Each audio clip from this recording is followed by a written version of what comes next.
Good morning and welcome to the Good Morning Show. Eddie Francis in for Will Sutton. Ro Brown Good morning. is Good morning. hanging out this morning. Hello, Edward. Hello, Romalis. How are you? I'm doing fine. How's everything going in your world? Pretty good. Pretty good. It's always good to see you. You always have some nice athletics program swag. Oh, it's University of New Orleans. Oh, that shirt's about to become vintage. Yeah. Anybody want to buy it? I have more too, if you like that. Have you ever been to that? Have you ever been to that vintage shop on magazine? I want to say, well, where is it? It is probably it's between Washington and Louisiana, We're in and Washington and Louisiana. maybe about Okay. 2 blocks And from it's on Bromart. magazine. Yeah, maybe about two No, blocks I from haven't. Bromart on the same side. They have vintage New Orleans jazz T-shirts. I got a new one like 2 years ago. A new one. Well, okay. When I said, yeah, a new one Yeah, with the New Orleans Jazz logo yeah. and 50 underneath it. Because when I was at Loyola, one of the things I did was work for the Jazz. Okay. And they had a reunion. Well, Barry Mendelson, you Hmm. remember, just put together a reunion of some Jazz employees. Okay. And we all met at Desi Vega. And yeah, we had Okay. a lot of former players. And, got some pictures on my phone. I'll show it to you later. But anyway, and he handed out these T-shirts, real nice with the New Orleans Jazz logo on it and 50 underneath it. That is dope. Now, most people don't know that later this summer or in early fall, they're going to have another jazz reunion. And so some of those old players will still be around here. Oh Anyway, man, yeah. that is really A lot cool. of them are coming, yeah. Yeah. It's A like a lot jazz of reunion. yeah. New That's Orleans got it. jazz Yeah, reunion. that's really cool. But anyway, yeah, I've never been in that store. Said all that to tell you I've never been to the store. So, Yeah, because I was actually um casually walking down the street, minding my own business. Mhm. Um, and then I look in and I said, oh my goodness, this is an actual New Orleans Jazz logo. Uh-huh. And I look at the shirt, and I never got the shirt, but I went back and, and there were more of them, and I said, "Oh, this is a thing. This is a thing. This Yeah. didn't come from some estate sale or something. This Right. is, Yeah. yeah. I wanna get this, man. I definitely want to get And this. did you get I it? didn't. I haven't gotten it. I need. I've been slipping. I have been slipping, man. I really Been have been slipping. terribly. Yeah. So Jazz Fest. How was Chill Fest? Chill fest. Comparatively speaking to previous years, it was certainly a chill fest. Yeah. If anyone out there did Jazz Fest, and I'm sure there's somebody listening who did Jazz Fest because they had huge crowds. Yeah. Saturday was a sellout. They stopped selling tickets I at some have point. They never just heard of. shut it down, said, sorry, go home, watch the NBA playoffs because you can't come in. I have never heard of Jazz Fest being a sellout. Yeah, I had neither. Yeah, Did- yeah. well, I- I think the I'm sure it must have happened, but I don't remember it. well, I think the year it was a couple of years ago, or last year. No, it was a couple of years ago when the Rolling Stones came Mm-hmm. and they did the one day. Yeah, right. That was a sellout. Did they? Did I they get call that they a called sellout? it a sellout. They yeah. called that a sellout. Okay, all right, They all called right. it a sellout. But Yeah. it was. I mean, it had to be. I didn't do any festings over the past couple of weekends, but with the cold snap that we've had, it must have felt really It was nice. terrific. Yeah. I mean, very little perspiration for a change because you know how it is that first week in May. Yeah, It gets pretty hot and you're sitting in those tents and Mhm. it can be pretty uncomfortable. But I was never uncomfortable at any point weather-wise, That's really cool. and it was really not. I had a good time. I mean, I'm usually in one spot to tell you the truth, and I Oh, just okay. go out to get Yeah. something to eat, or maybe I'll just walk around to see something, and, Mhm. and that sort of thing. That's what I usually do. But yesterday, I hit jazz tent, economy hall, Mm, gospel tent, blues Mhm. tent, and did mhm. some walking around also, Okay. which is more movement than I usually do Yeah. at Jazz Fest. But it was good. It was good. My one complaint is that it is no longer a bargain. No, not really. Yeah, like it used to Not be. really. Like it used to be. You used to feel like you were Yeah. stealing. Yeah. Not anymore. Yeah, that's something Yeah. I really hope the Jazz and Heritage Foundation figures that out, because that's or whoever Well, actually runs Jazz Fest. I well, hope they figure that well, out. in my cynical nature, they have figured it out. They'll probably raise the price of admission because they sold it out. Of course, of course, of course. Because people are paying it. Yeah, yeah. So why yeah. not? I feel so naive. Yeah, this is true. Yeah, really. Yeah. I mean, yeah. I hate to sound negative, but that's how it works.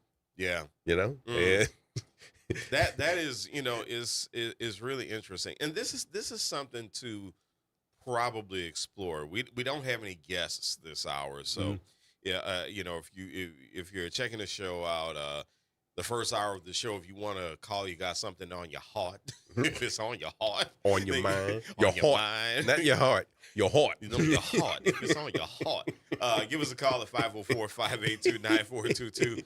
504-582-9422. Eddie Francis in for Will Sutton. Bro Brown is hanging out.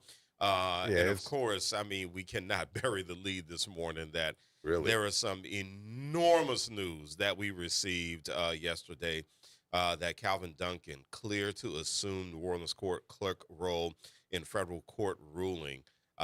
This was posted last night, late last night. NOLA.com posted this. Alex Lubin did the NOLA.com article on it, and we'll talk about that, and we would love to know your thoughts about it. 504-582-9422, 504-582-9422. Now, if you have anybody who is trying to listen on the radio, they're trying to do it the old-fashioned way. We seem to have a bit of an issue 12:30 a.m. However, we are streaming live, and so wave to the cameras. We're streaming live on Facebook. We have YouTube going, so you can hang out with us on YouTube. We do not have the Instagram stream going this morning, and I'm not sure about the app. I'm not sure about Play Ode, but we are definitely streaming live on Facebook and YouTube. So tell a friend to tell a friend to tell a friend to tune in with you this morning and hang out with us on the Good Morning Show on WBOK. The Facebook, in case you want to share this with friends, Facebook, WBOK 12:30 a.m. is the handle. And the handle on YouTube is at WBOK Media. So we would love for you to hang out with us. But, man, let's talk about what happened with this Calvin Duncan ruling. A federal judge on Sunday blocked state law that would have abolished the Orleans Parish Criminal Court clerk of court position, clearing away from Calvin Duncan, who was elected in the past year to assume office today. So he starts work today. U.S. District Judge John DeGravel in Baton Rouge, who was appointed by President Barack Obama, granted Duncan's request for a temporary restraining order declaring Senate Bill 256 unconstitutional and enjoining Governor Jeff Landry and Secretary of State Nancy Landry from enforcing it. Of course, there's no relation between Jeff Landry and Nancy Landry. As an FYI, the law, which Landry signed on Thursday as Act 15, was set to take effect at 11:59 p.m. last night, Sunday night. That would have transferred the criminal clerk's records, staff, and duties to Chelsea Napoleon, the Orleans civil clerk of court, making her the parish-wide custodian on both. But that is not going on. This is a 49-page ruling. DeGravel wrote that by, quote, abolishing this particular office, creating a new office to replace it, and then appointing someone for that office, all when Louisiana Constitution requires an election, have violated the plaintiff's federally protected constitutional rights to due process and to vote. And so when Calvin Duncan came to talk to us about this last week, he referred to Landry several times, Jeff Landry, as the king. Yeah. And so the king has been told that he does not have absolute power, which I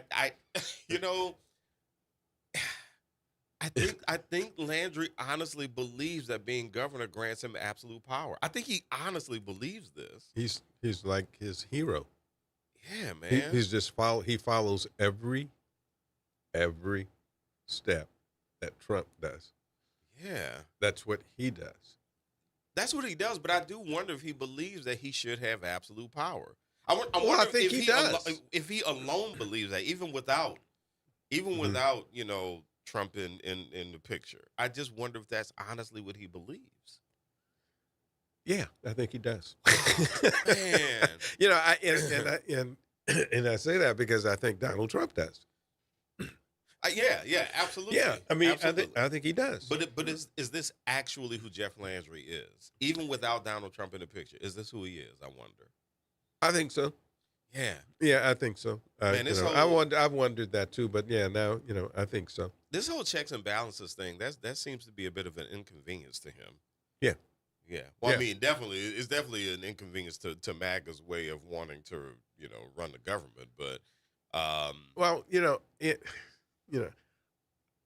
I'm not sure if everybody, if MAGA, if that's MAGA's thing, or if it's his thing, so it's their thing. hmm hmm I'm yeah, not sure, which one it is, but I mean, yeah, I mean, I think that's what I think he believes that. Now, wow, remember, people, this restraining order is a temporary one, yeah, yeah, meaning 2 weeks, 14 days. yeah, You know, yeah. and Um, what happens from there? I'm not a lawyer, so I'm not sure, but I know it's a temporary restraining order. yeah. So And what's interesting is that Landry said. So of course Jeff Landry is sticking to his guns on this one by claiming that it's not aimed at Duncan, but aligning Orleans Parish's court structure yeah, with the rest of the state. He said, of course, in his interview here on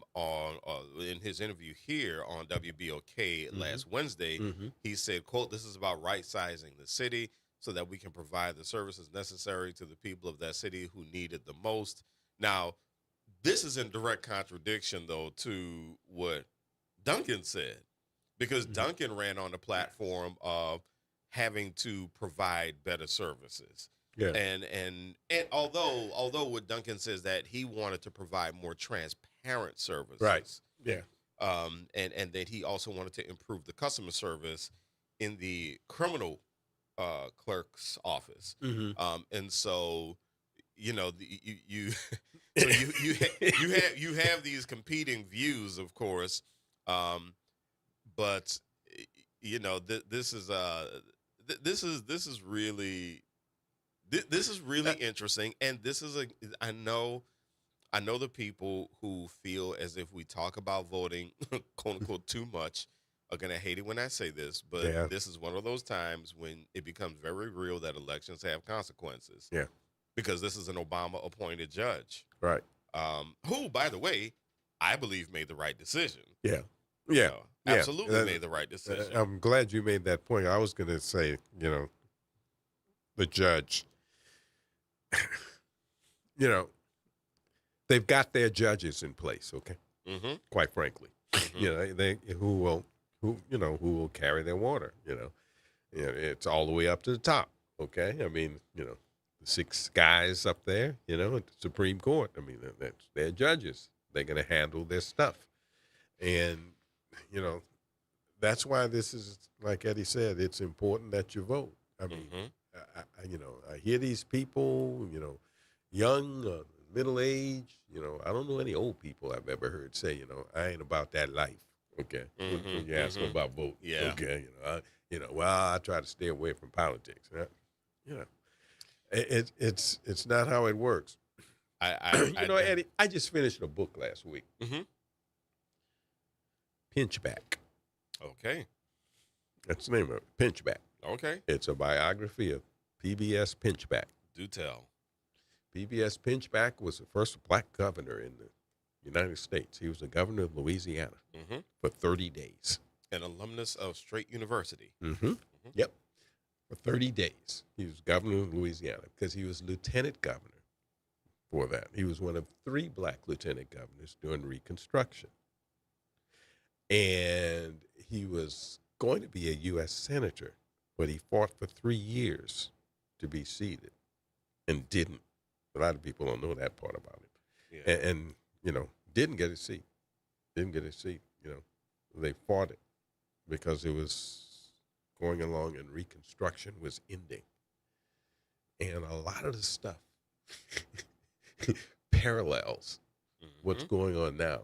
Absolutely. As far as getting rid of, the number of black public officials during Reconstruction. Yeah. It's a lot. A lot of it is the same tactics and the same stuff. So, when I was working at Dillard, one of the things that I really dug into was the history of the university. For those who don't know, Straight University / Straight College and New Orleans University were the precursors to Right. Dillard. Straight was located on Canal Street, Mm-hmm. where the hospital is. Put Yeah. it that way. And, that's where it was. New Orleans University was where De La Salle is. Yeah. Yeah. Mhm. And the interesting thing was that Straight University and New Orleans University were just on fire during Reconstruction. I mean, they were founded 1869.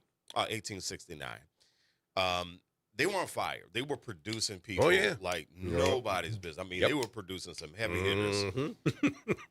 And then Plessy versus Ferguson. Jim Crow comes along as a result of Plessy versus Ferguson. And what happened to the black middle class after that? Yeah. What was a growing black middle class and a growing black upper class? Yeah. Yeah. It just stopped. Yeah. It just stopped. So all of a sudden, all of these people who were getting medical degrees, they were getting law degrees, they were becoming business people, they were starting to run businesses, the businesses were growing. You had Black Wall Street that had been developed and all these different pockets of black folks around the country, and it just stopped. It just stopped. It didn't just stop. It was stopped. Yes. It was stopped. Yeah. It was stopped. And so just stopped. all of these people with these professional degrees couldn't find jobs. Yeah. They were locked out of whatever jobs that they were trying to get. And it's fascinating to see that there is yet another danger of that, because a conversation that I've been having with friends of mine who are, entrepreneurs. I'm a business owner myself. And the conversations we've been having is how business has just stalled. Uh-huh. It has just stalled. Like we were doing stuff. We had contracts, and then 2025 just hit an awful year for a lot of folks. Mm. And so you see this black middle class collapsing again. Yeah. You see it happening again. People are having to get very, very creative Right. about keeping money flowing through the house. Very, very creative about it. And having to lean on each other very heavily to get money going through the house. So to your point, we've been here before. Yeah. This really isn't new. Yeah. And in the period of time we're talking about, Reconstruction and post-Reconstruction, black people got the right to vote, and then that was taken away from them either by laws or by intimidation. Yeah.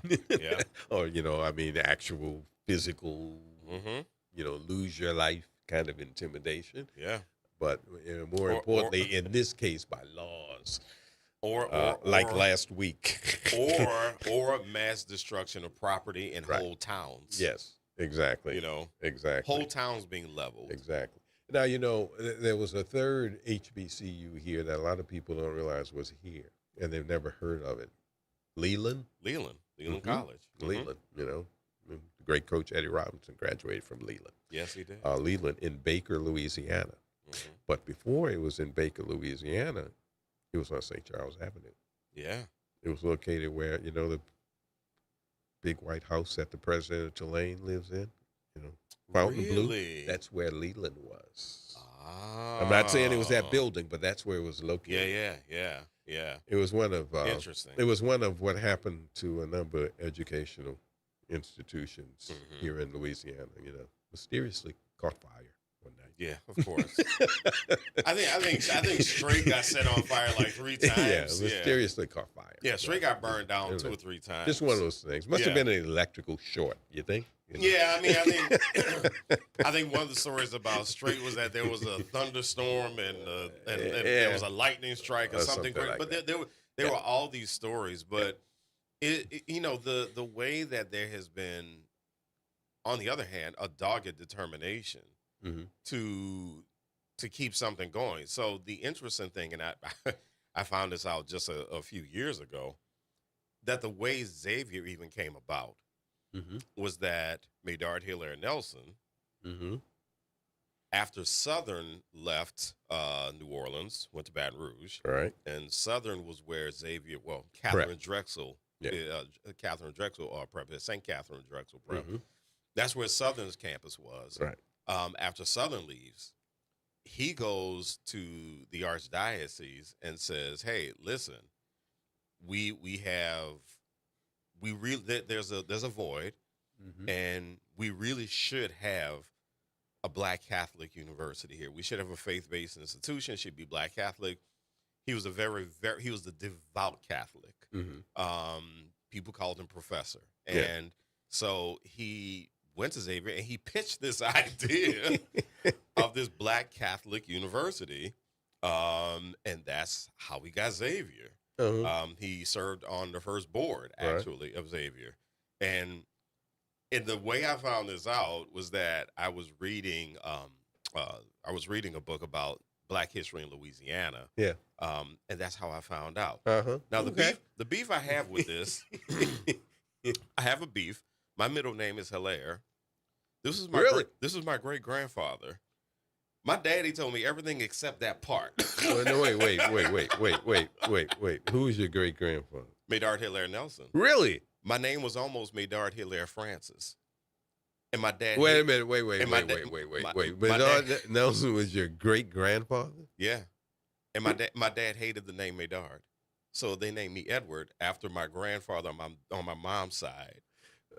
For those of you who remember, the person we're talking about is the guy the school was named after. Yeah. Nelson Elementary. Nelson Elementary? Yeah, My dad's name was Nelson. He was named after Papa Medard. Nelson. When did you find this out? So the funny thing is that for years, my dad would tell me about how Papa Medard, and I call him Papa Medard, but for years he would tell us about how Papa Medard educated formerly enslaved people in the French Quarter. His house was on Burgundy. I got a story about that, but go on. Yeah, his house was on Burgundy. That turned into an art school that I attended, actually. And so, he told me, but here I am reading this book like 10 years ago. And of course, my brother and sister are probably going to call me, "So you didn't know that?" Because they love to do that to me, right? But I'm reading this book, and I was like, wait, I didn't know he did all of this. I mean, my dad said, he was connected to Xavier. He didn't tell me the whole deal. And so I'm reading this in his history book, and I'm like, wait, whoa. Hold on, Xavier. Where's my job? I want to be a trustee. Dang it. I just got a text from Jacques Morial. Actually, Medard Nelson first sued the governor over the closure of Old Southern University. Oh, thank you, Brother Morial. I appreciate you. But my thing with this is, I was talking to the I'm shocked. I need to talk to you. Okay, my thing with this is, I was talking to Danny Barker, the great banjo guitarist, and everything. Talking to him, and I asked him about where did he go to school? He did go to school, he said, well, really the only school that I had, I went to Mr. Maydard's school. I said, oh, okay. Yeah, yeah, yeah, yeah. And then it didn't dawn on me until about a day later, Mr. Maydard school. That must have been Maydard Nelson. I didn't even think, I knew black people had schools in their houses and all that, to educate people and all. And so, but he said, yeah, that's all he said, Mr. Maydard school. That's how he referred to it. I went to Mr. Maydard school at his house. Okay, and it didn't. And then On Burgundy. And I thought later, and Danny Barker was born in the French Quarter, right there on Charter Street. Oh, there we go. In the next block from Ursuline, the Ursuline convent. Yeah. As a matter of fact, there's a plaque on the building where he was actually born in the French Quarter. But yeah, it was. I just laughed about it. It was about a day later. I went, wait a minute, Mr. Maydard. You thought he met around the St. Bernard, the original school on Milton Street. No, but I just didn't think anything. It was some guy who was starting the school. Okay, there a lot of people. And I thought he's probably talking about Maydard Nelson. I'm gonna legally change my name because I just need this to be cleared up. Wow. Yeah. That's cool. You're great. Yeah, that was my great grandfather. Yeah, absolutely. So there we have it. My understanding is that we are back on the air. Hello. We're back to somebody just texted it and said we're back on the air. Jared. Yep. So I got Jared is hanging out right now. If things sound odd, is because if you're listening to us on Facebook, or if you're watching on Facebook, if you're watching on YouTube, looks like we actually lost the terrestrial radio signal, and apparently the stream was not working on 1230.com, but maybe that stream is back. I don't know. We'll see. But as we are going through this morning, we all heard the news, or at least we got the news that last night, and this is big news, of course, that Calvin Duncan has been cleared to assume his duties as the clerk of court, clerk of criminal court. And so there is that news, but there is also a restraining order that is temporary, and so they're gonna do something. Yeah, they're gonna do something. Yes, so it's coming. This was blocked by a federal judge. He blocked the state law. This is a judge out of Baton Rouge, District Judge John DeGravel, appointed by President Barack Obama. And we mentioned earlier, this is one of those times when it becomes very real for those of us who would like to see more balance, shall we say, more political balance. This is when it becomes very real that elections do have consequences, because this is an Obama appointee.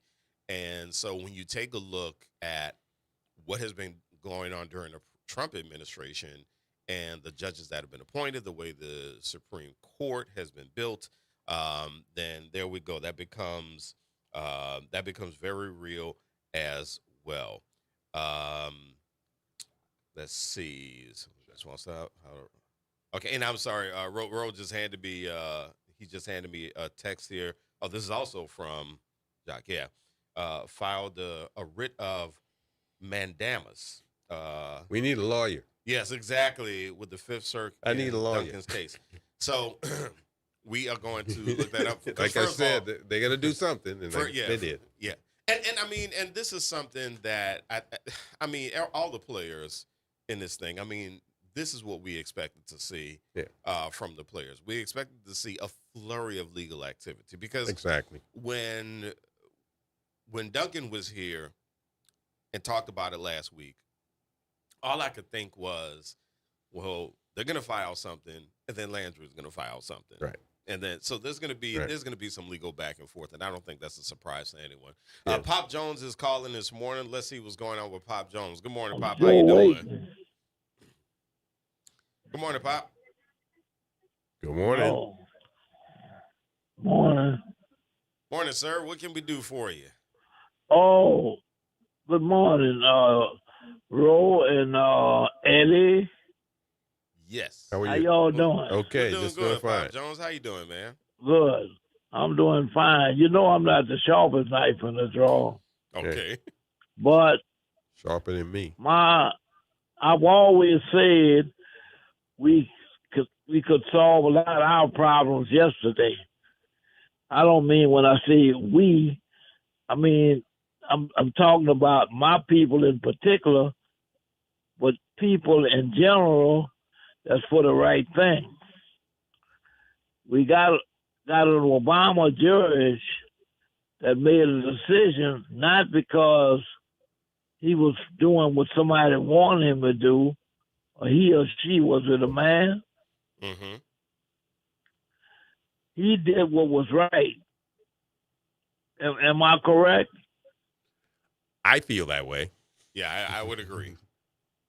Yeah, he did what was right. He didn't make a decision based on what some other higher politician wanted him to do, no matter how wrong it was. Because the decision was, what was done to this young man was wrong as two left shoes. Would you all agree with that? Yes, Yeah. I would agree. Yeah, I agree He with was that. voted in by the people. Yeah. Now, what I do think, and the governor told us this when we interviewed him last week here on WBOK. He said this, I do believe that, no, he doesn't know Calvin Duncan. In that regard, I don't know if I'd say it was personal. He got one. That he doesn't know Calvin Duncan, and it's not personal. Yeah, I don't think he really cares. Whether you know him or not, but wait. I didn't finish. Pop, let me finish. Let me finish. Yeah, I believe that. Yeah, I believe that. But I don't care that he doesn't know him or know him or whatever. He's trying to take control of the courts here. That's all it is. I mean, it could be Pop Jones. If this man was a Chinese man and had went to prison, just got a law degree in prison, got out of prison, went to Tulane and got a law degree, and then won the election. I don't care if he was purple. I mean, it was the right thing. What about that? Is anything of such as truth and righteousness? Does that exist? Hey, we're not disagreeing with you, Pop. I mean, No. we agree with you. I'm just saying I don't think he cares who it was. He just wants to take control of the courts. Let's say this, gentlemen. Don't you think was wrong what was done to that young man? We've said that. Absolutely. Yes, we're not saying it's not Absolutely. wrong. We do think it's wrong. I Yeah. just said I don't think he cares What was the game? What was the purpose of that? What you think? to take control of the Why courts. why that was done? To take control of the courts I would say to take control of the courts and to fool with New Orleans. and I think it was personal toward Duncan. I think this was Landry's personal shot at Duncan too. Why Well, does he, look, I don't want to make does he not nobody like mad. him? Does he not like I may him? be a little prejudiced, but I'm not racist. But if that was a white person, you think he would have did that? If it was somebody who was white who had not been exonerated under his watch when he was Attorney General, Probably probably not be in a situation right now. Yeah. Mm-hmm. What you say had not been exonerated, he was. This man was. Oh Jesus! Well, I think there was, but Pop, here's where I think, it seems to me that in the early part of the campaign, when Duncan was running for the post in the early part, it seems to me that I think the Attorney General, Liz Murrow, it seems to me I remember her saying something about him. About Calvin Duncan. About Calvin Duncan. That's I thought about that the other day. It seems I remember her saying something specifically about him. I can't remember what, but just I just got the impression that she doesn't want him to be it. I would not be one bit though surprised. he was exonerated, he was still guilty. Yeah. Is that what you're saying? No, I'm not No. saying that, Doc. I ain't saying. I'm telling you what. That's what they're saying. I'm telling you what I remember. Liz Murrow saying something about Well, him any that excuse, gave as me the far as they're impression. concerned, we should be back in slavery.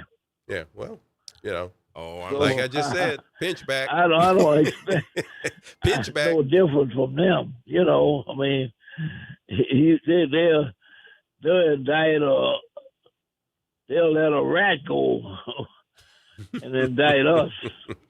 Yeah. That's the way that is. Yep. Yeah, I got you, yeah. Pop. Well, Yep. Pop, thanks a lot. We got All another right, call gentlemen. coming in. Thank We'll you go for ahead and taking take my this. call. Y'all have a blessed day. You got it. Thank you so much. We got Reverend Calhoun this morning. How you doing, Reverend? I'm good this morning, gentlemen. How you guys doing? Doing good.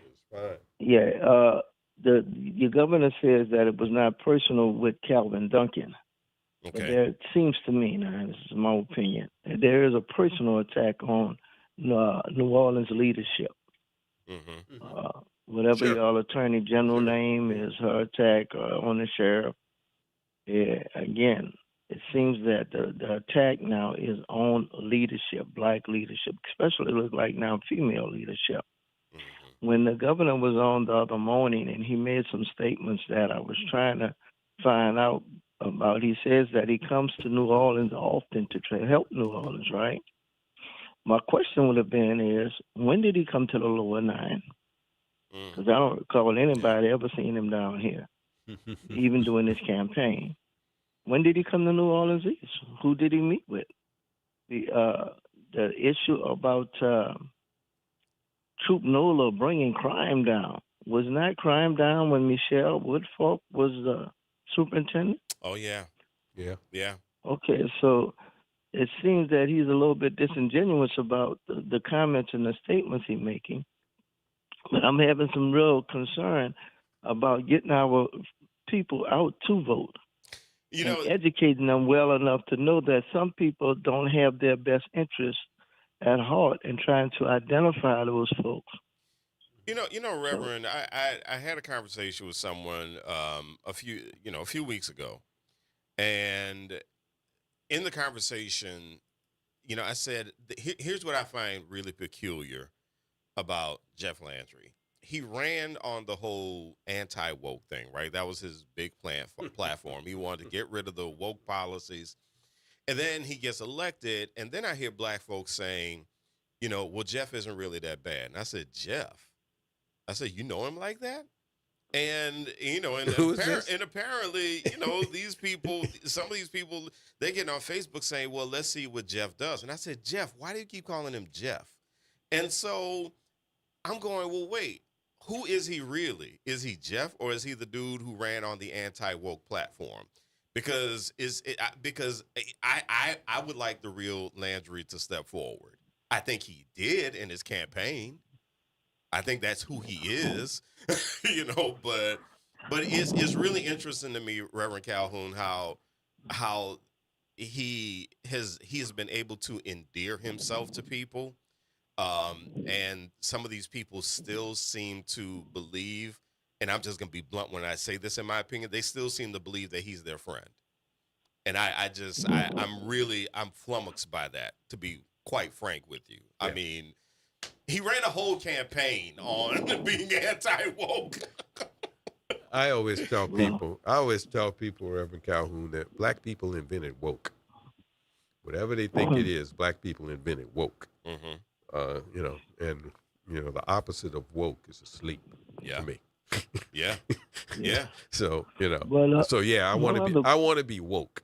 Mm-hmm. I want woke people. Well, you want to be aware of what's going on, and that's seems woke. like what your president said, that we ain't following the woke campaign no more. Mm-hmm. I believe there is a candidate that's running that Trump is endorsing. When Trump in that campaign said, we're not going to be woke anymore.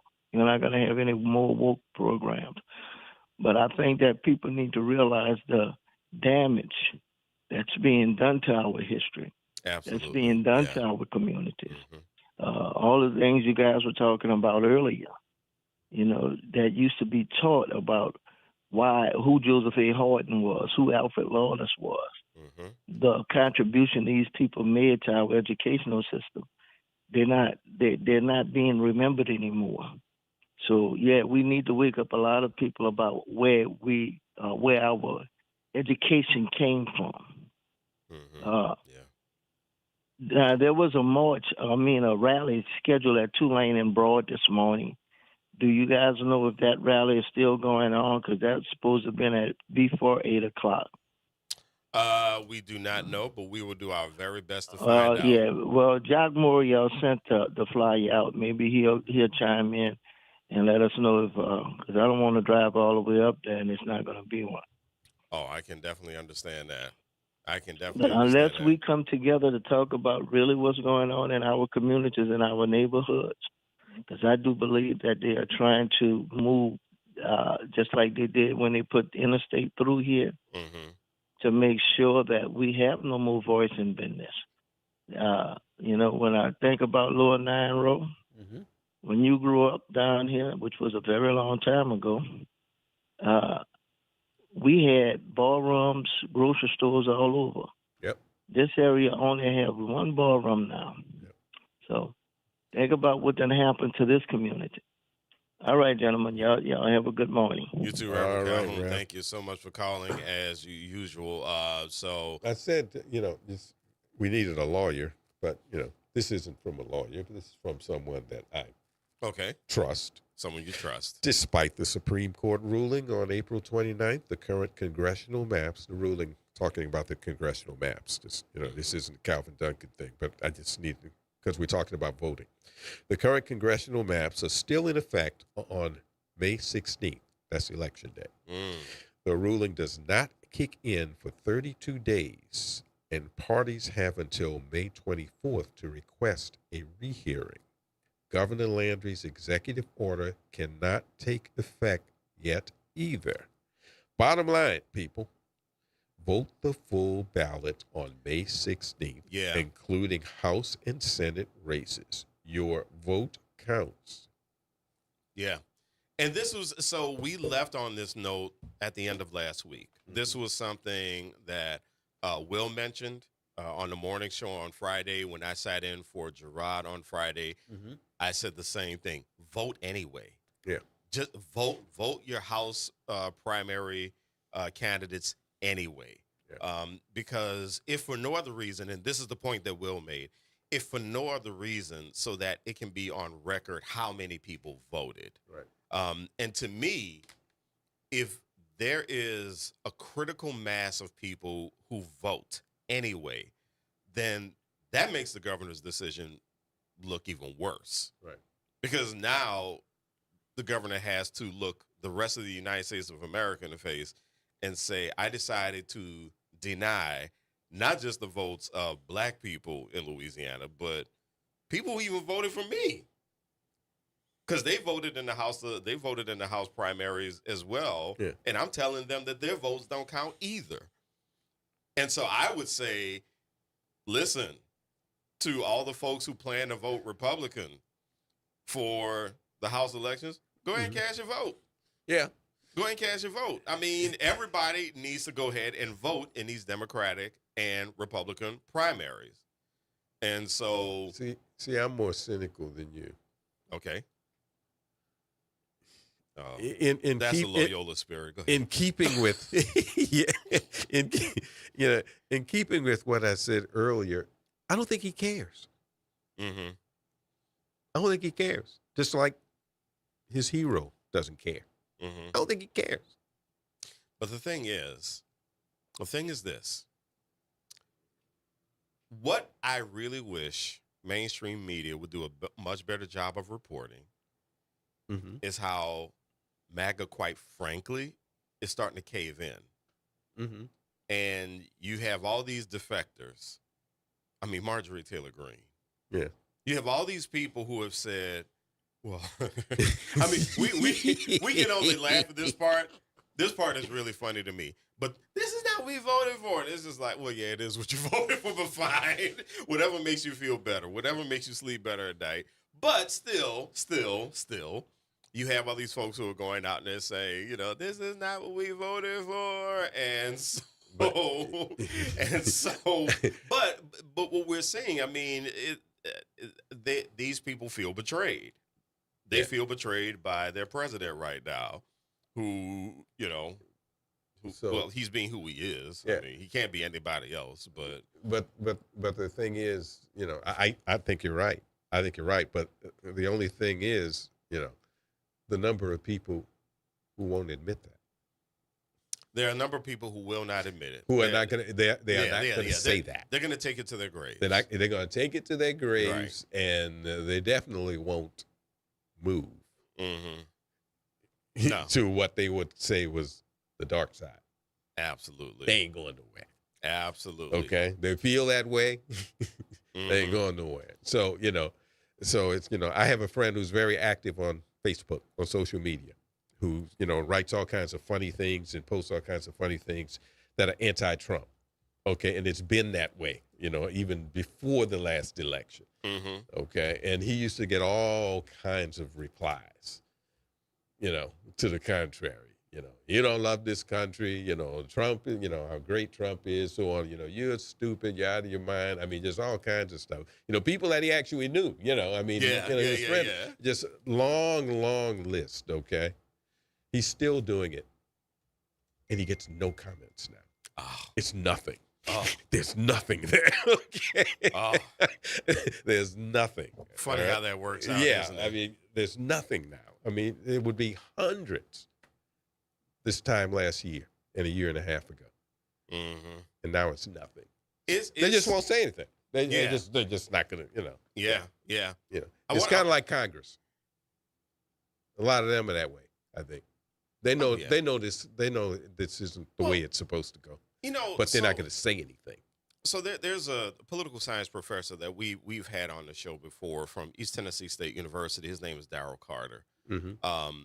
And he researches political history. And he and I sometimes we'll just call each other and just chat. And so after the election, he asked me, he says, so what do you think is going to take for people to realize that they just made a really big mistake by electing Donald Trump? Mhm. I said, a whole lot of white people are going to have to lose a whole lot of money. Right. A whole lot, though. Right. There's going to have to be a lot. Right. I mean, you're going to have to talk about the white middle class pretty much caving in. This I'm not talking about the billionaires who are about to become trillionaires. They don't care. Yeah. They have not a care in the world. Yeah. It doesn't affect them. They could lose millions of dollars and they'll be fine. They're going to make whatever decisions they're going to make. Right. I said, but the people who are going to have to close their businesses, the people who have kids in college and they can't pay the tuition anymore, the people who are the people who are going to not be able to pay their mortgages, those are the ones who are going to sit around about a year or two from now and say, oops, I really shouldn't have voted for that dude. They're the ones. Okay. And those are the ones who are talking. Those are the ones who are speaking up right now. Those are the ones who are not responding on Facebook anymore. Mm-hmm. Yeah. And so that is what we have going. So I wanted to make sure, though, because we have a lot of activity on Facebook. The Facebook community, solid as ever. Holly Hydell, good morning to you. Joshua Edmond, good morning. Hello, hater. Good morning to you. Alicia Plummer, good morning to you. Karen Marks, appreciate you. Mel Ma, thank you for hanging out. As always, Deborah Jones, thank you for hanging out. Charles Ferguson. He asked, can we share the correct title and author of the book that I mentioned? Yes, I finally remember the name of the book. Footprints of Black Louisiana by Norman R. Smith. Footprints of Black Louisiana by Norman R. Smith. That's why I read about. That's why I read about my great granddaddy. Let's see. And good morning to the Francis That's family. pretty cool. Good morning to Paul Jensen. Good morning to all of you who are hanging out this morning. We really, really appreciate you. And then, of course, we have our community on YouTube. Sandra Muhammad, it is good to hear from you as always. Rodam 1546, it is good to hear from you this morning as well. We really appreciate you. Again, the number 504-582-9422. If you have any questions or any comments, 504-582-9422. I was looking for the event that Reverend Calhoun was talking about. Now, Oh, here's what I did find. I got it. You did? I think you're talking about the thing this morning. Yes. Yes. Now, what did you find? All roads lead to New Orleans, Louisiana. We will not let them erase our rights. We will resist. And it's 8 o'clock this morning, beginning at the criminal courthouse. That's Tulane and Broad. Oh. And ending at City Hall, Okay. 1300 Perdido Street. Oh, okay, got Okay. it. That's what I'm looking at right now. It's a silent march. Yeah. Wear black to honor our strength and unity. Okay, yeah. Yeah. I think that's what I think this is that's the what same Rev was thing. talking about. right? Yeah, this is Mhm. what I'm looking at is a flyer from Vote, Voice of the Experienced, the Death of Democracy Funeral March for Louisiana. Yeah, I think this is what we're talking about. It starts 8 a.m. Criminal District Court, 2700 Tulane, and then it ends at City Hall at 9 a.m. 1300 Perdido.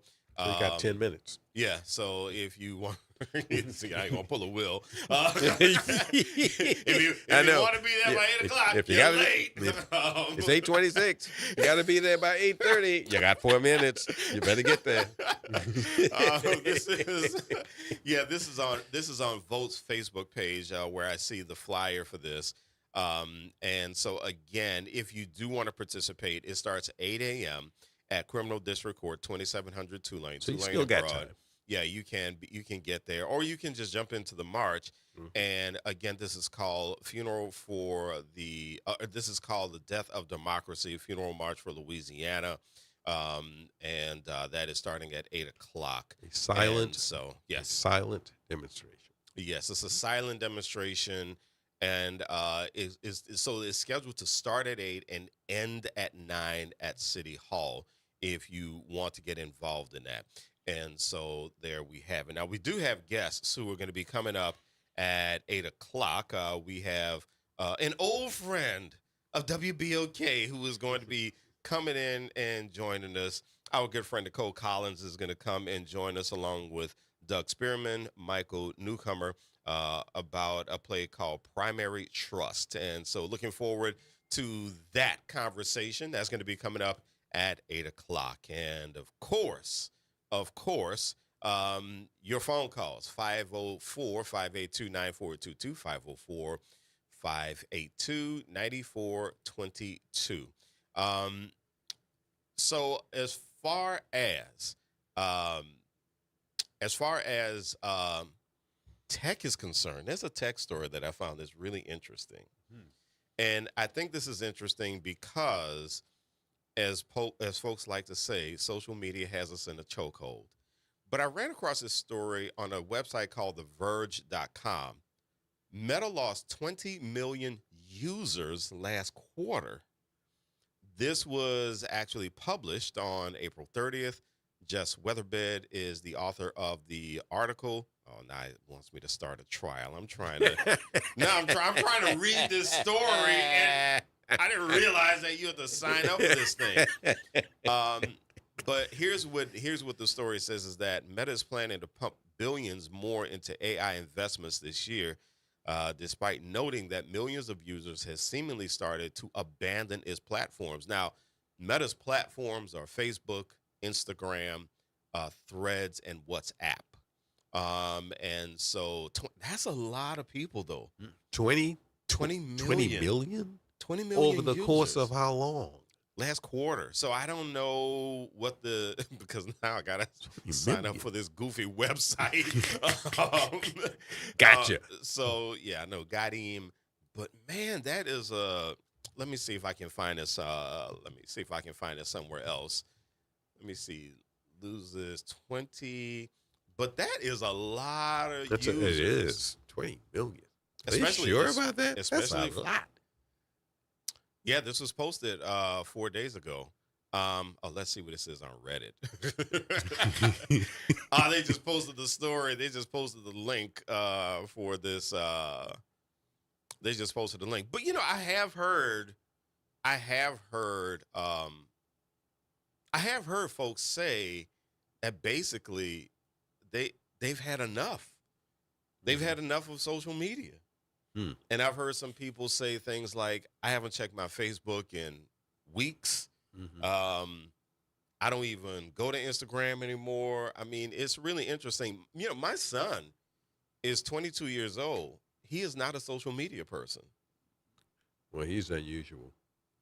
He's not that unusual, though. I think he is. He's not that unusual because I've heard others in his age group say that. I've heard others say things in his age group say, and he's Gen Z. So I've heard other Gen Zers say it's too crazy, you know, and they don't like the behaviors that they see a lot of times. But he does social media only because he's an artist, and he likes to do market research with his art. So he'll post something to see what people say about his art, and he'll just collect that data and he'll do whatever he does with it. But 22 years old, he doesn't participate in social media. You know, he has a TikTok account, he has an Instagram account, he has a Facebook account. He doesn't even use his Facebook account. Right. But Instagram, TikTok, he uses it just to test his art. But other than that, I have really heard quite a few people say that. I did a social media fast for about 2 weeks. And how was it? I didn't miss it. Okay. As a matter of fact, the only reason I'm back on social media is this job and the work that I do in speaking and coaching and workshops. And that's the only reason I'm back. But it's really hard for me to just log on and just sit on there like I used to. And yeah, it's hard for me to do it because scroll or surf or whatever you want to call it. Yeah, I'll read one comment. I'm like, all right, I'm done. I'm done. There's something wrong with these people. Yeah. Especially Threads. Threads is just, people on Threads have been working really hard to recreate Black Twitter.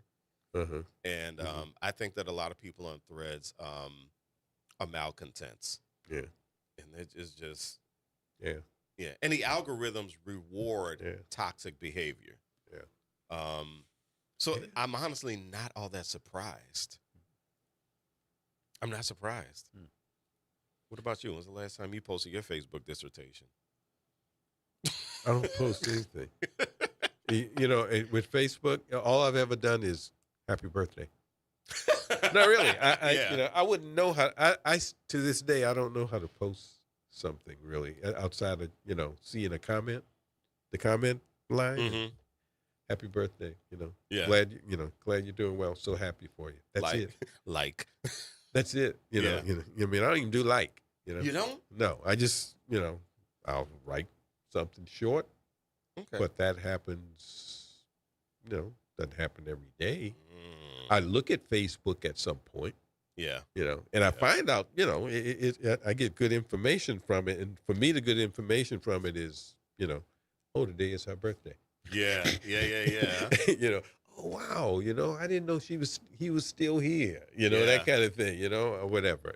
But outside of that, but as far as sitting there for hours and looking, no, never have. Yeah. Still to this day. And like I said, I literally don't know how to, you know, if I want to send a picture or something, I don't know how to do it. Oh, yeah. Oh, listen. I don't.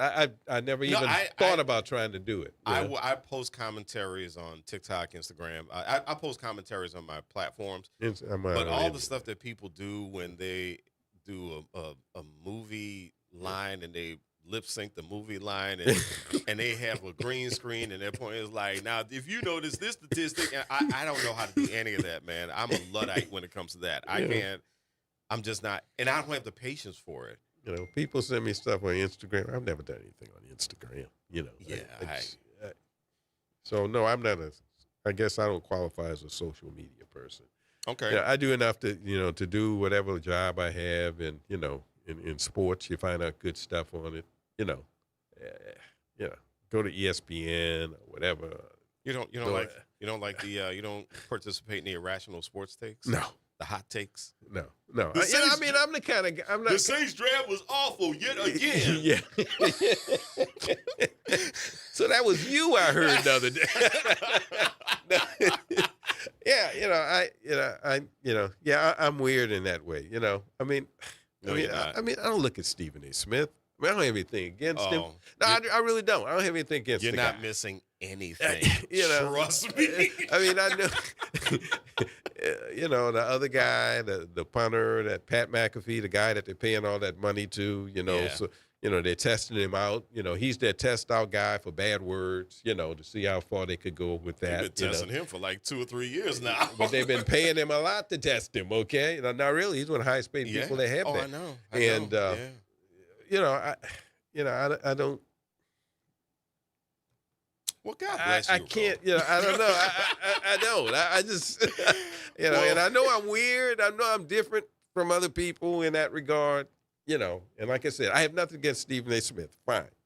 That's his I do. shtick. I have a lot against him. Okay, the only thing I have against him, Yeah. really, you know, is that I think and people have heard me say this, he's the worst thing that has happened for young African Americans who want to get into sports media.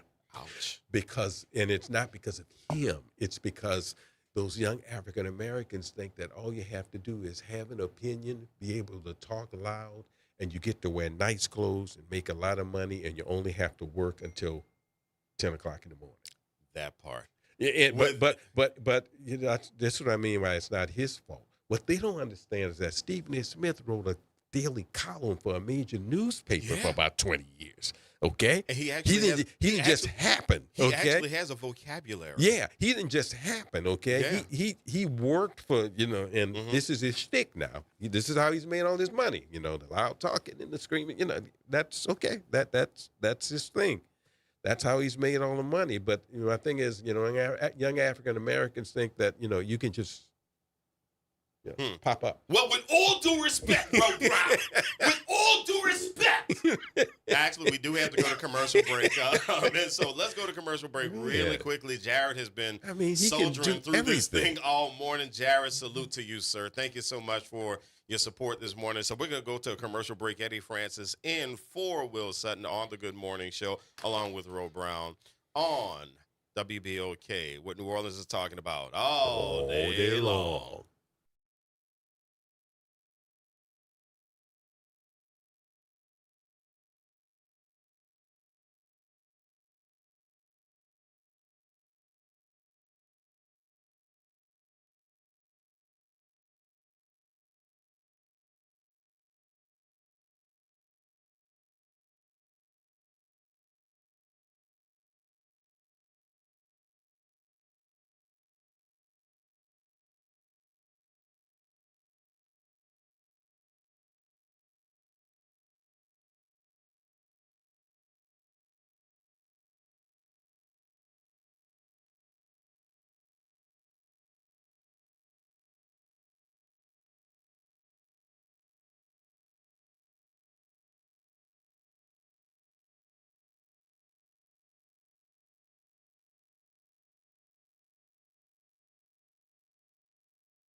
And welcome back to the Good Morning Show. Eddie Francis in Four Wheels, Sutton Rowe Brown hanging out with us, and we Good have morning. we have a tribe right now. This studio is very, oh goodness gracious, this got to be the most unflattering profile of me right now. You want me to Now cover? I know I need to work out. Okay, good. Thanks for reminding me, I'll Jared. cover you up. Just push up more. No, I'll push back. No, I'm joking. I'm joking. I'm not going to be that vain. I'm not going to be that vain. So we have theater in New Orleans. Believe it or not, we actually do plays here. And New Orleans, I mean, this is a great theater town. I minored in theater at Loyola University.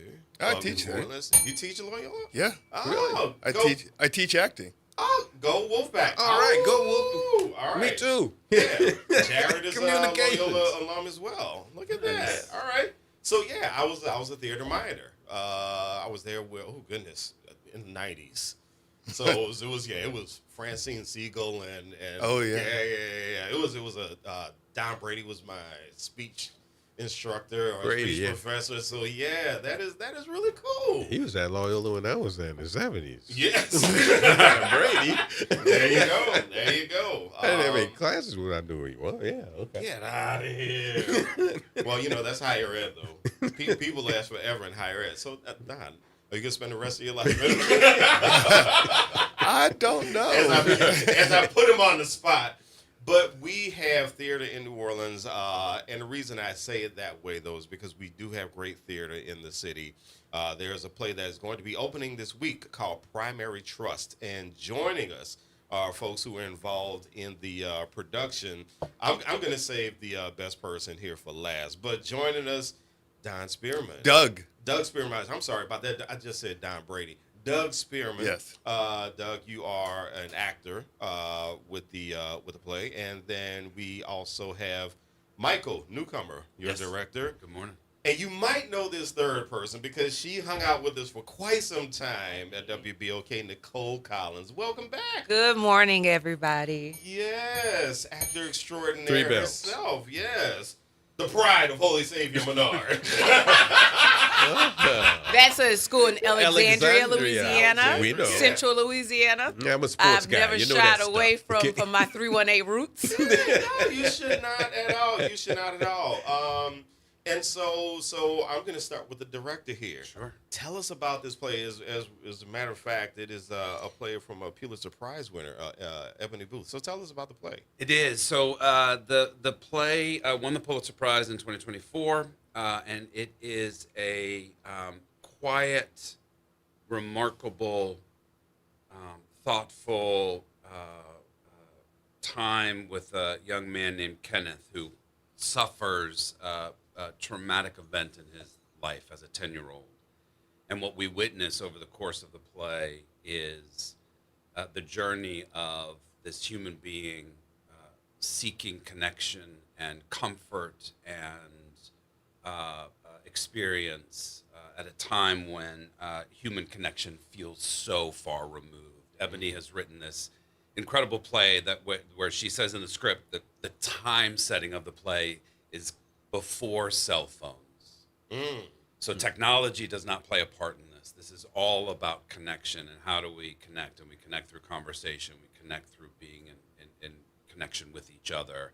And this is a really beautiful evening of theater that affords us the opportunity to put our phones away, look at each other, look at human beings connecting and feeling and figuring out and struggling and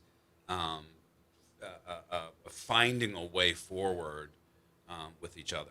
And the reason it won the Pulitzer Prize, I think, I can't speak for the Pulitzer Prize Committee, but I think it won because it came at a time when we all just feel so disconnected, even though we are overly connected, right? We're on live stream, we're on the radio, we're sitting in front of each other, but we're also doing this through technology. We're not doing it out in the world on a park bench, which harkens back to an older time of just being together.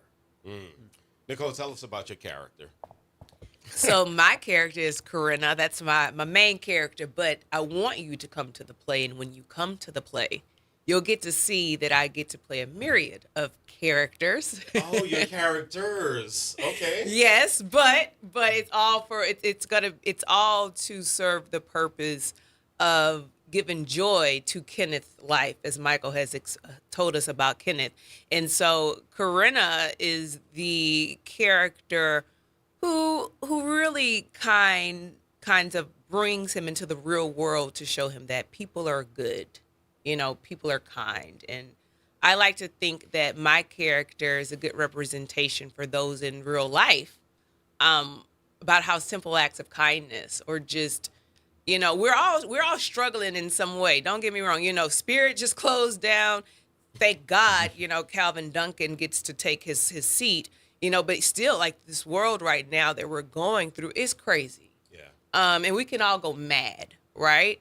And I feel like my character in her world, she feels the weight of the world, but she still decides to show up and be a good person.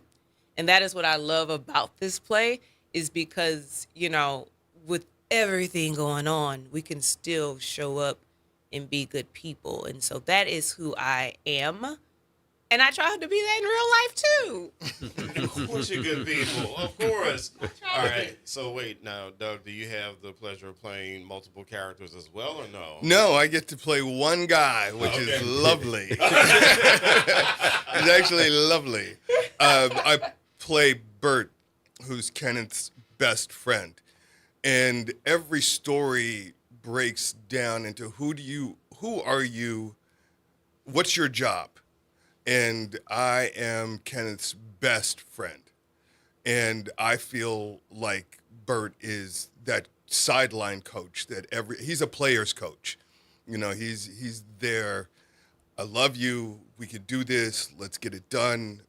He's there to support and uplift. And sometimes, reality check. And we all need a best friend like Bert.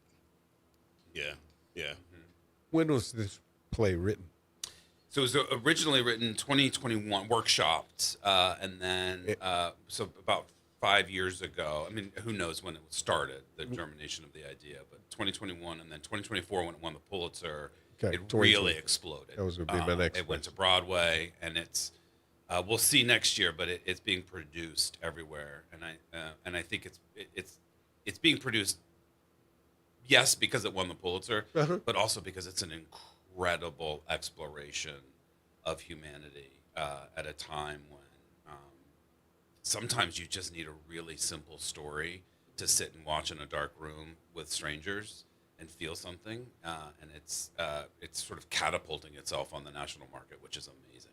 I just want to say something also. Like the two extraordinary things about this is that America had an amazing Black playwright, August Wilson. We have a huge legacy, and this is an August Wilson level play. Oh. This Yes. is Okay.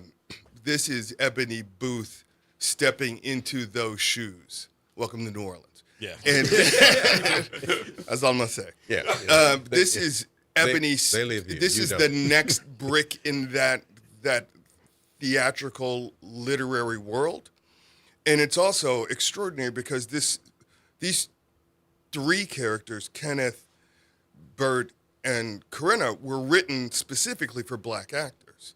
These are and also they're not dealing. It's what's really great is that we're playing people in America, but we're not.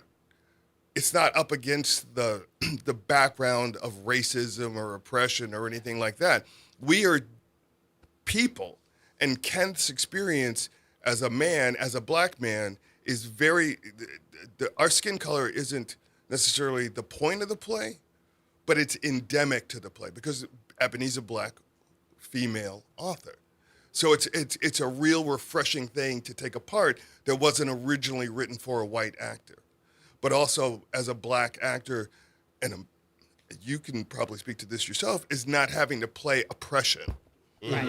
Yeah, we don't play it at all. And I think that that's what's so beautiful about it is because it's an American story, and we are America, and as Doug has mentioned, we don't have to struggle to be that. First of all, we're all struggling in general. Just, Right. living life day to day here is a struggle. And so as an actor, to be able to show up and be whimsical in my characters, right? To be an actor and to be kind in my characters and to smile and to have fun and to play without having to do deep work of reaching into, ancestral trauma is refreshing within itself. So yeah, I agree with that, Doug. Yeah, yeah. I was going to ask, give me more about this playwright then. More about the play? Yeah, the Playwright. the writer. About her. Give me some information about her. I mean, you're talking about August Wilson type, play. Well, this is her 'cause second. A lot of people don't know. This is her second. This is her second play. That she wrote. As Michael said, it 2021 is when it was workshopped, and so this is her first Pulitzer Prize. She joins a few other. I know Katori Hall won a Pulitzer Prize, Black woman. Susan Lloyd Parks. Oh yeah. Anybody got the Google? Yeah, well, but no, she. Yeah. But she's also written on TV shows as well. And so she is someone who I think we need to support her work, mainly because of how smartly written this play is. She really took her time to develop a very thorough experience for us that we can sit and you don't want to just watch it once though, because if you watch it once, there's going to be things that are going to stick with you, and you're going to think about it in the shower, you're going to think about it in your bed, you're going to think about it on your drive home, and you're going to be like, wait, was this connection? You're going to call Michael and say, hey, can I see that play? Can I read it? You got some extra plays on you? I want to. And Michael's going to be like, no, but you can come on because we have 8 more shows because there's 12 shows all together. And then you're going to come back and you're going to come back and you're going to be like, oh wow, this Black woman Ebony, and then you're going to Google Ebony and you're going to be like, let me find out more about Ebony. One of the things that I like about this is that, and I'm saying this as someone who, has worked at HBCUs, and at HBCUs, one of the issues that we have is that you don't necessarily get a story unless there's trauma. You Right. know, whenever we send out a piece saying this student did this great thing, this student is great, this student and it gets ignored. But there's something that you said. You mentioned the word whimsical. My wife and I have been talking about this lately. My wife she's been on a Black whimsy trip lately, and she has been Because we don't are get supposed it. to be women. Yeah. We don't get it. I mean, I teach, Yeah. right? And I have a lot of Black students, and I have to explain to, they get assignments, and and I teach from theater, film, and television. And in TV, we get to have those lives. We get to have whimsy, and we get to have magic. And it's not all about oppression, but if you look at like critically acclaimed movies with Black people in them, it's all about Black trauma. And it's all A24 produced, and thank God for Brad Pitt and Plan B, who puts up the money behind every acclaimed Black movie in the last 20 years has been produced by Brad Pitt, which is awesome, but not okay. Do you know what I mean? We need to be more involved. But we critics like it when they can easily put somebody in a box. And in what they don't understand is that, like, I need stories that reflect my life. Nicole needs stories that reflect her life, that we all had childhoods. Do you know what I mean? We all believed in magic. Most of us got into this because we had active imaginations and liked to dress up. I remember, like running around with a sheet cape on. Yeah. Do you know what I mean? Me too. Right, exactly. Yeah. Or playing dress up. Do you know what I Yeah. mean? We have imaginations. And I think it's playwrights like Ebony who allow us to tap into those places that we have that are part of the universal story, but don't get told as universal stories. Yeah. So, Doug, I have a director's question here. I remember I did this. I did a play years ago when I did a production at the University Theater at Dillard. But I remember there was this character I was playing, and I was just wound tightly like a drum. And the director looked at me and he said, "Eddie, I don't know what's going on with you, but here's what I need you to do. I need you to cut loose so that I can pull you back. Sure. What I'm having to do is I'm having to give you some layers, and that's no fun. Yeah. That's really hard. What is it like for you as a director to see these actors explore that whimsy? Yeah. Well, I will. Let me start by saying I have the easiest job in the world when you find there's four actors in the play. When you find four actors who are willing to say yes to you, because they were not only were they the right people for the job, they're exceptional artists, and so in a lot of ways, my job is really to get out of their way. My style as a director, my wife and I were just talking about this morning. Liz is a maximalist. She wants everything, right? She wants the walls to be filled. She wants as many costumes as possible. I'm the opposite. I'm a minimalist. Yeah. Because I think that ultimately what theater does best and can do best is because it's in your face. You can't hit pause and go to the restroom or get distracted by a phone call. You have to be in it Yeah. to win it, right? And so for me with this particular piece and these particular actors, it is exactly that. It's you, as Doug's been saying, it's not even about allowing, it's giving space for them. And I said this on the first day of rehearsal. I truly believe that when we open the door to our theater company, I want your humanity to come in with you. I think a lot of theater kids are taught, leave your stuff at the door. It's not that kind of radio. Good catch. Leave your Good stuff job, at the man. door. He's a director, all right. Right. We don't want your bad attitude. We don't want your car tire blew up. We want you to come in and be an actor. I'm the opposite. I want you to walk in the door with everything that happened to you in the whatever years before in that day, because it ultimately is going to make the story that much better because it feels real. Yes, go to the extreme so that you can see what's available. Push the limits. That's what rehearsal's for. But then find that moment of realism, because then ultimately what you're going to experience as the audience member, is something that you might not be able to put words to in the moment, but I guarantee you when you come see a Crescent City stage show, maybe I shouldn't say guarantee, but I will guarantee this. I guarantee you that at the very least, you will walk away from our show thinking, feeling, wanting to talk about what you just experienced. And that's the beauty and power of live theater. For either of you, talk a little bit about the importance of young people, especially this day and age, of young people seeing live theater. Okay. Oh, man. I Oh, could- wait, so wait. Let's hold that thought, because actually we do need to go to break.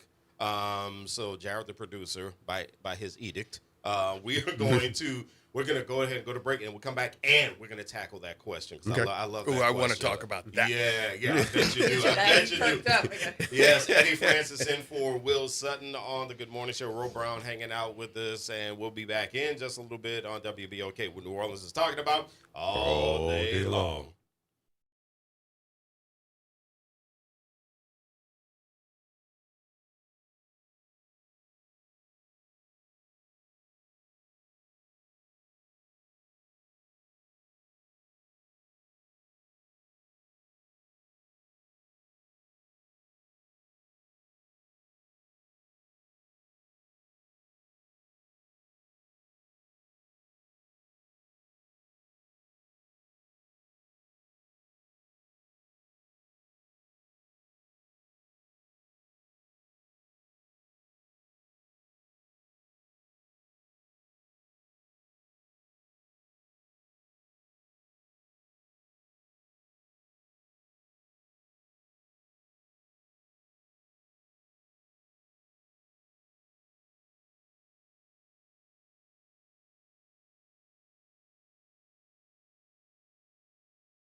And welcome back to the Good Morning Show. Eddie Francis in for Will Sutton, Ro Brown hanging out with us, and we have folks from the play called Primary Trust. Thank you so much. I Primary really Trust, appreciate you. written by. Ebony Ebony Booth. There you go.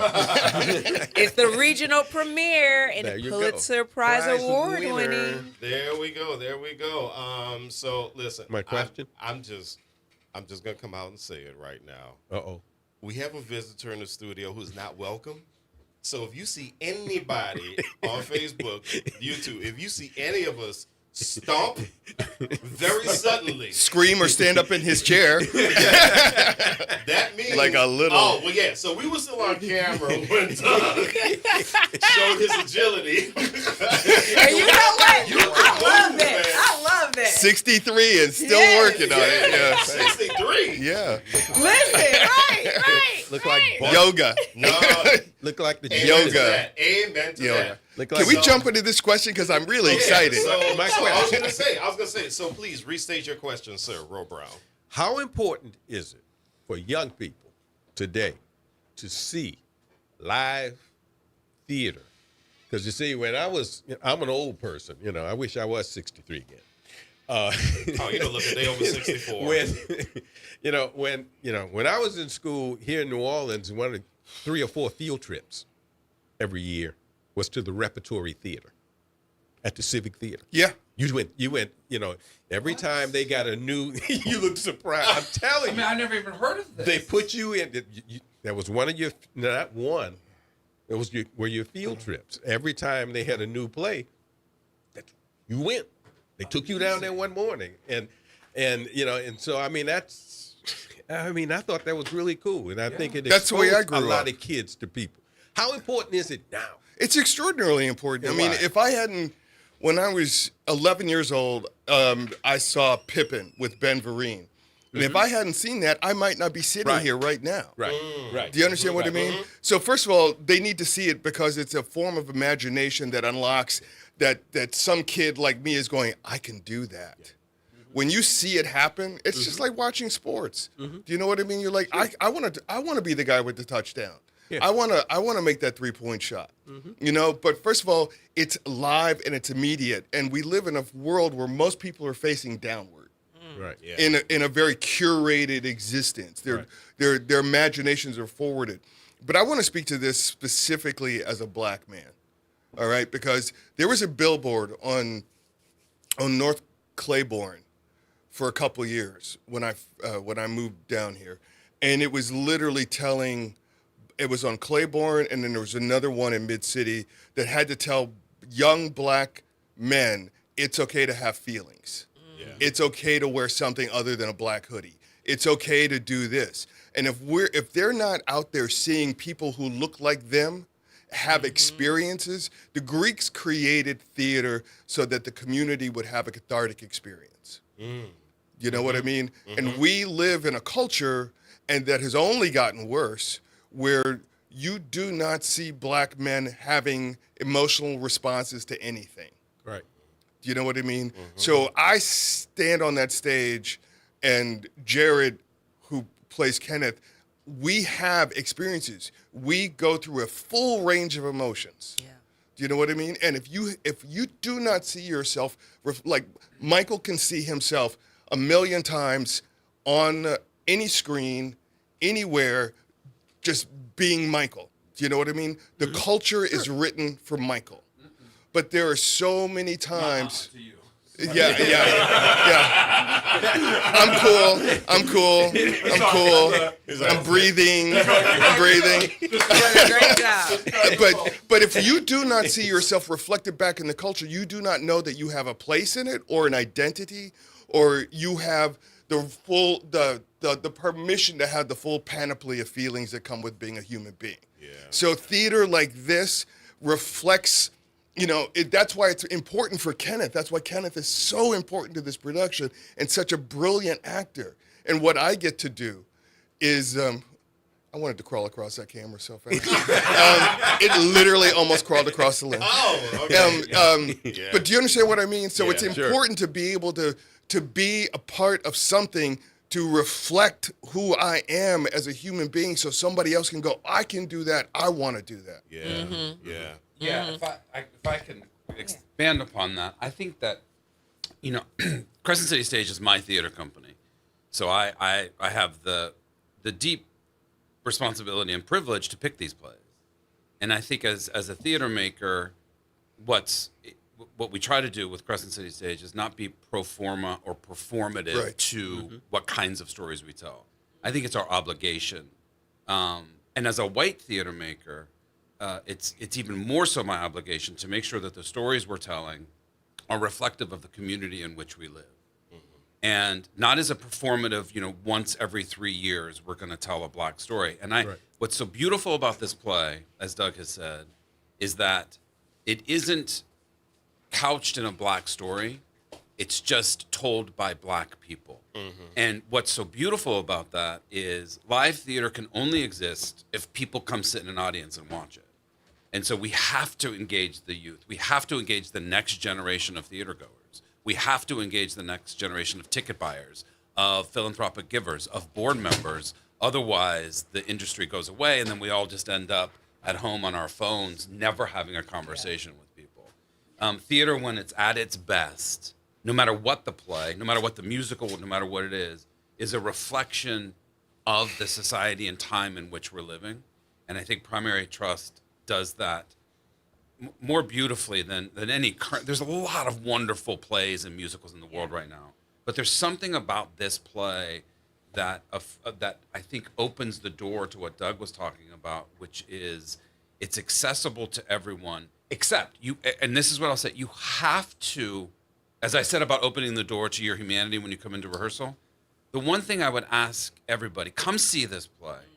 Not if you've never seen a play, let this be your first play. Yeah. But come before you step in the door of the CAC, say to yourself, tonight I'm going to allow myself to be curious. Because I think Doug and I talk about this a lot. We think curiosity is the problem, that people have lost curiosity. The idea that there's something different or interesting or new. We think we know everything because we have access to it. Yeah. And frankly, we do. We do know everything because we can put it into here and get the answer. But the best theater affords you freedom to be curious, and curiosity breeds confidence. Curiosity breeds a desire for knowledge. Curiosity breeds connection. And if we can do that, I think we can create not only the next generation of New Orleans theater goers, but also really start being on the national conversation about the power of it, the power of live theater. I'm just gonna chime in just on a different perspective for this too. As an actor, this is my first time doing theater in 13 years. I've done film, but I've not done theater. And I think that for me, the main reason why I'm so excited to come back is because you are putting yourself out there. You're putting your heart and soul out there in a way that you aren't able to do on a film set. You are being your most vulnerable for the sake of affecting those who are coming to see you. And one thing that I can say too now, like I'm making my daughter, talking about the new generation, next generation kids coming, I'm making her see it more than once, right? She's exposed to film acting. The one thing I'm trying to instill in her is that theater acting is where you really stretch your muscles, where you really, dare I say, can say you are an actual actor, right? Is when you can get up on that stage, bear all without a cut, a redo, without a can I wait and get, no, you gotta go for it, right? And edit and all that. Yeah, no. Ain't no editing. And that's where that fear, that's where that preparation, that's where it really comes together, and the vulnerability to tell the story. And when I say with this cast, and I know that Doug has said it many times, and I'm going to kind of hijack his saying at the moment, but it really is a great cast of people who are dedicated to the craft, but dedicated to the story.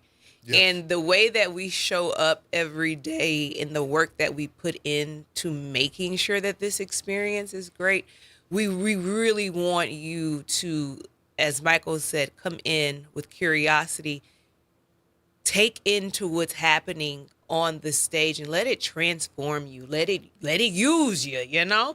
Let it use you so that you can come on out and pass that on, ripple that into the world that you live in, because as artists, the greatest thing that we can do right now in this time is to continue giving of ourselves to tell these types of stories, to help you think, to help you be curious, to help you figure out how you can be a better person in your life and make the communities better. So one thing we have to make sure we do before we end this, and we're going to end in a few minutes, but we have to make sure that folks know when and where to go to check this out. But one thing that I wanted to piggyback off of what you were saying, Nicole and Doug, is that, and you as well, Michael, is that I think about every time I go see a play, and I think about the side conversations that people are having walking out, and the questions that they start asking. Well, why did so-and-so do that? Why did this character do that? Mm-hmm. And it is really interesting to watch people open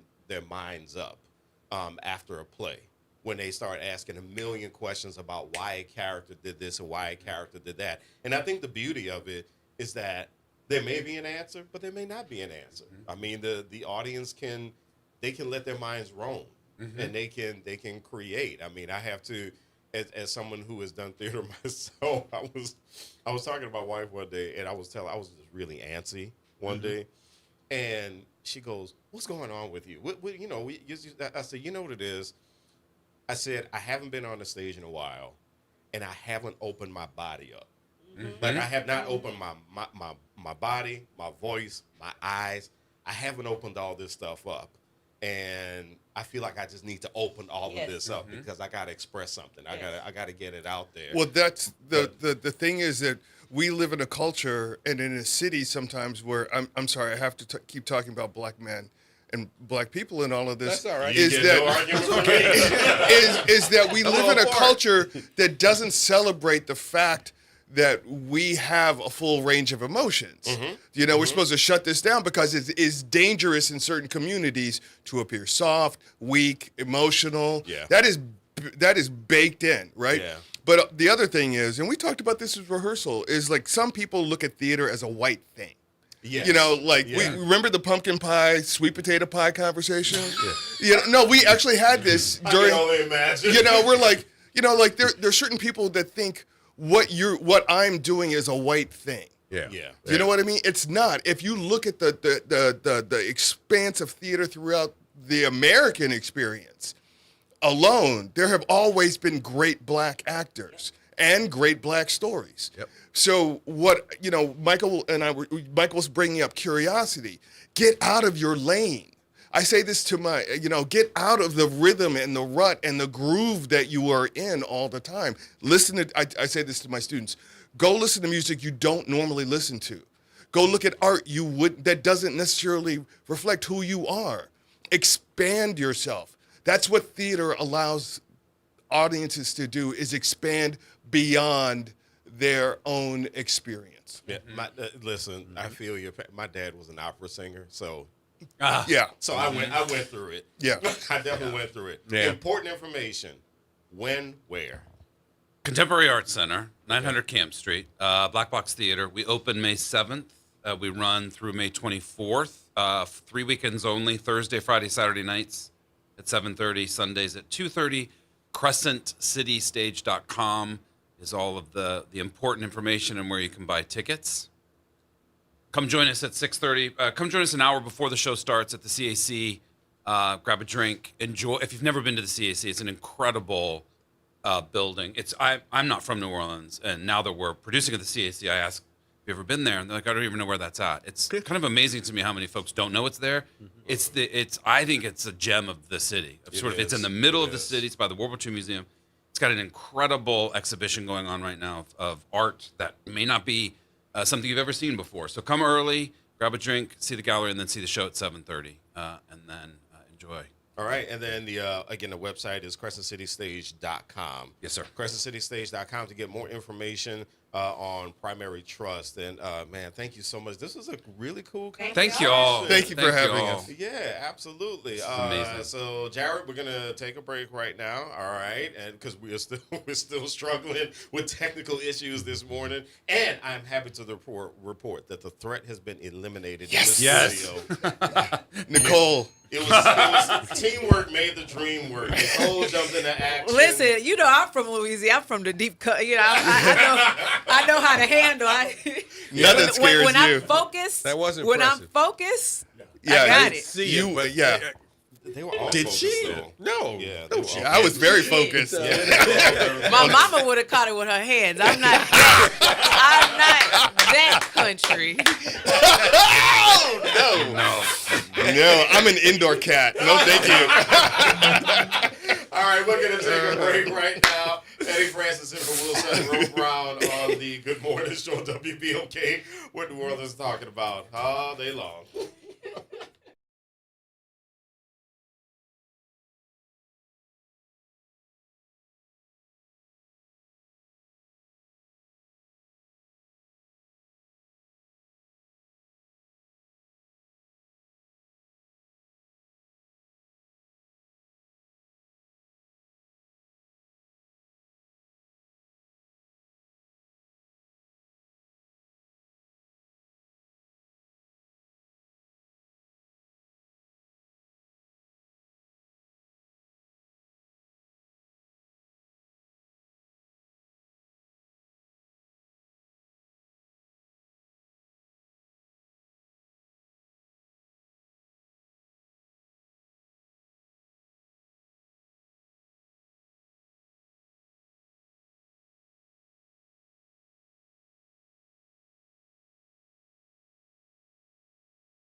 And welcome back to the Good Morning Show. Eddie Francis in for Will Sutton. Ro Brown hanging out with us. And home stretch, sir. Home stretch. So we still have a lot going on. A few things that you wanted to make sure that we mentioned. Let's see. What's the latest in the ever-changing and evolving situation with Mr. Calvin Duncan? And he is reported to work, I understand. So, yep, ring the bell. And in case you didn't know, late last night there was a restraining order, a temporary restraining order that would be about 2 weeks or whatever, that holding up the governor's little situation there. So he did go to work, and then since then this morning, they filed, meaning the governor, they filed a writ of what's it called? Mandamus or whatever. I can't pronounce it. Lawyers in front of that. With the Fifth Circuit Court in Calvin Duncan's case. And so also this morning, don't forget, we have a new criminal sheriff. That's right. Yes. That's right. Yes. Being sworn in this morning, I think at 10 o'clock, 9 o'clock. But anyway, it's this morning. Michelle Woodford taking over for Susan Hudson, and who's under indictment right now as she leaves office. But that's what's going on with those two particular situations. So there's and I'm looking to see if there's anything else I need to mention. That's why I'm kind of hesitating. But, no, that's okay. That's okay because there's something that I like to nerd out about this time of year. Nerd, go on, nerd. I nerd out every year this time of year about commencement speakers. Oh. Yeah. So I'm looking at some of the commencement speakers that we are going to be having. So let's see now.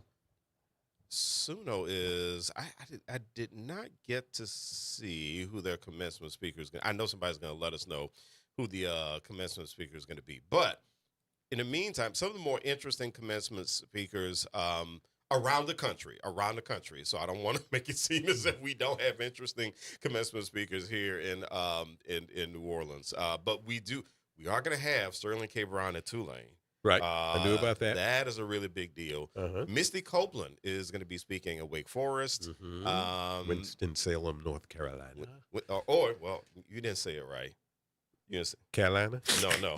It's Winston-Salem. Winston-Salem? It's Winston-Salem. That's like Louisville?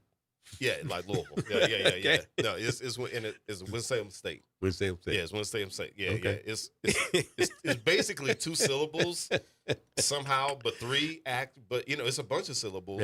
Yeah. But we have to melt them. We have to melt them all together. Like Louisville. I like to say Louisville. Yeah. I like saying Louisville too. So my in-laws, they're in Winston-Salem. Okay. Yeah. So you would know. Oh, I would know. Every time I go, I have to make sure I stop that Winston-Salem stuff. Let's see. We got Debbie Allen. She's going to be speaking at Clark Atlanta. Jackie Joyner Kersey at UCLA. Her alma mater. Coleman Domingo at Temple. And Barack Obama at University of Maryland, Baltimore County. UMBC. Yeah. That is very interesting. And Nancy Pelosi at Notre Dame. Is that what I saw over there? It is, yes. Well, is this? Yeah. Nancy Pelosi at Notre Dame. Oh, and Jalen Rose is going to be at his alma mater. He's going to be at Michigan. Really? Yeah. Jalen Rose is going to be speaking at University. Now that should probably be the most interesting commencement speech. Why? You get one of the Fab Five to come back. That's got to be interesting. And and he's had a broadcast career since then. So this you don't seem impressed. You do not seem entertained. You don't seem impressed at all. Yeah. Okay. Why?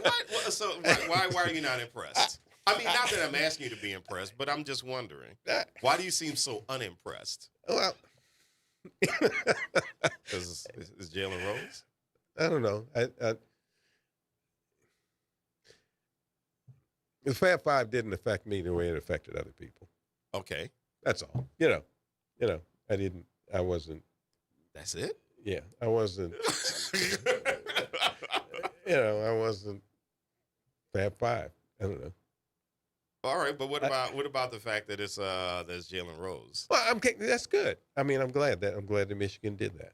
You know, I'm glad that Michigan. You know, if you're doing the Final Four, I'm glad that Michigan. Well, Michigan didn't do it, but you know, CBS did it. You know, they had the 5 of them during the Final Four. You know, actually doing like another broadcast, the side broadcast of the actual game. Mm-hmm. And I thought that was good. That was interesting for them to do that. But I've never. Roll, I am not impressed, Brown. I watched it. No, I watched that. You know, because the game was a blowout. Okay, and I watched them. You know, and I thought it was cool. I thought it was cool that they did that. You know, it takes a. You know, it's. You know, I'll tell you off camera. Okay, all right. Yeah, So it takes too long. So let's We see. go Who up top. do we have? Who's going to be the commencement speaker for Xavier? It's going to be Dr. Mackey. Dr. Calvin Mackey. That's nice. There we go. I'm impressed with that. There we go. I'm impressed with that. Yeah, he's gonna speak at the 8 a.m. ceremony for pharmacy and graduates, and then graduate students, and then Cardinal Peter Turkson is going to speak at 1 p.m. For arts and sciences, and he's going to lead the baccalaureate mass. And don't forget, I mean, because, you know, we got this, at least I got this email, I guess, from Jared or somebody or whatever. I got it last, you know, Congressman Carter is going to be at Dillard. Yes, he will be at Dillard. Yep. Yes, he will. And I think honorary. Russell Honoré is getting honorary a doctors will be there, too. general honorary, and then also Beverly McKenna is going to receive an honorary doctorate. Suno Chief Justice Burnett Joshua Johnson. Okay. All right. That ought to be good. You know, That ought to be really good. the networks, I think NBC started this, but I always enjoyed every May during commencements, they would air, you know, sound bites from different commencements across the country. I always thought that was cool. I don't know if they still do that, but I know they used to do that. And Yeah. I used to look forward to seeing that. It was just a real cool thing to see. And you know, Yeah. and actually, there's a lot you can get out of a really good commencement speech. Mhm. There really is. Mhm. I mean, if you listen to them, I mean, Yeah. I fell asleep during mine, but well, I mean, you know. you know, but then I also had been having a really good time. I'd been celebrating. Oh, I the was night gonna before. that's what I was going to ask. Yeah. If you Well, had- so Loyola did our commencement on a Sunday. yeah. And so I celebrated Saturday night at Whispers. Well, here's my commit. I, you know, 1978, I got out of Loyola. And I went to the commencement because I had friends graduating. Mm-hmm. But I had already finished school. I took my last class in December, and they didn't have a fall commencement. Aha. So I go to the commencement, sit down, open the program, and whose name is in there? But I'm sitting up in whose name is in the list on the program there, you know? Romalis Joseph Brown. Wow. You know, I mean, I got my degree in the mail after, you know, because I finished in December, you know, and they didn't have a fall commencement. I don't know if they do now, but I was just surprised. No. It's just a spring commencement now. Yeah, you know, I mean, I was already, you know, started working at Channel 6 and all. I sat there and I went, well, I'll be. Yeah, My name is in here. I walked in my May commencement, but I actually graduated in December. Okay. I was having some problems. Okay. All right, that's going to do it for this That's another edition. off the air situation. Thank you so much for joining us and putting up with us this morning with some technical issues. Jared, you is the man. Thank you so much, sir. We appreciate you. We definitely appreciate you. All right, I'll be hanging out with you again tomorrow morning in for Will Sutton, and I'll be joined by Ashley Shelton, actually, from Power Coalition. So I'm looking forward to it. All right, you have a good one. The front porch is coming up. Eddie Francis in for Will Sutton. Ro Brown, thank you. Good morning and have a good day, people. And this is WBOK, what New Orleans is talking about. all day long.